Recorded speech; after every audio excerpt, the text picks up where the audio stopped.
আল্লাহ পাক রব্বুল আলামিন 400 বছর না 1000 মাস, 1000 মাস, এটা কি মুখের কথা? 1000 মাস ইবাদত বন্দেগী করলে, সারা রাত জেগে জেগে ইবাদত করলে যেই সওয়াব হয়, ওই সওয়াবটা আল্লাহ রাব্বুল আলামিন মাত্র এক রজনী, একটা রাত্রি ইবাদত বন্দেগী করলে ওই সওয়াব আল্লাহ রাব্বুল আলামিন বান্দার আমলনামায় দান করে দেন। সুবহানাল্লাহ। এটা স্পেশালি ভাবে আমাদেরকে দেওয়া হয়েছে, আমাদের এই উম্মতে মুহাম্মাদীদেরকে এটা স্পেশাল ভাবে দিয়ে দেওয়া হয়েছে। সুবহানাল্লাহ। তো সেই রজনীটা কি? আল্লাহ রাব্বুল আলামিন ওই রজনী সম্পর্কে বলতেছেন, ইন্না আনজালনাহু ফি লাইলাতিল কদর ওয়া মা আদরাকা মা লাইলাতুল কদর লাইলাতুল কদরি খায়রুম মিন আলফি শাহর।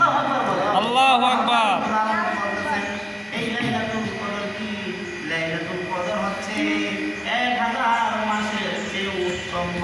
সুবহানাল্লাহ। অর্থাৎ 1000 মাস আপনি সারা রাত জেগে ইবাদত বন্দেগী করলে যে সওয়াব আপনার আমলনামায় আল্লাহ রাব্বুল আলামিন দান করেন, এই একটা রজনী, এই একটা রাত্রি ইবাদত বন্দেগী করলে আল্লাহ রাব্বুল আলামিন ওই সওয়াব আপনার আমার আমলনামায় দান করে দেন। সুবহানাল্লাহ। তাহলে এই ইবাদত বন্দেগীটা আমাদেরকে কেমনে করা লাগবে এটাও তো শিখতে হবে। ঠিক। নামাজ পড়লেই কি হবে? শুধু সারা রাত জেগে নামাজ পড়লেই হবে না। এই ইবাদত বন্দেগী যদি আপনি আর আমি করতে চাই, আর এই ইবাদত যদি আল্লাহ রাব্বুল আলামিনের কাছে গ্রহণযোগ্য করাতে চাই, আল্লাহ রাব্বুল আলামিনের কাছে আমরা এটাকে অ্যাকসেপ্ট করাতে চাই, তাহলে আমাদেরকে কিছু কর্তব্য, কিছু কাজ করতে হবে।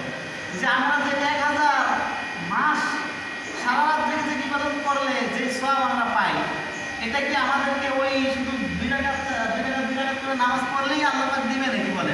নাকি ইবাদতের একটা সিস্টেম আছে?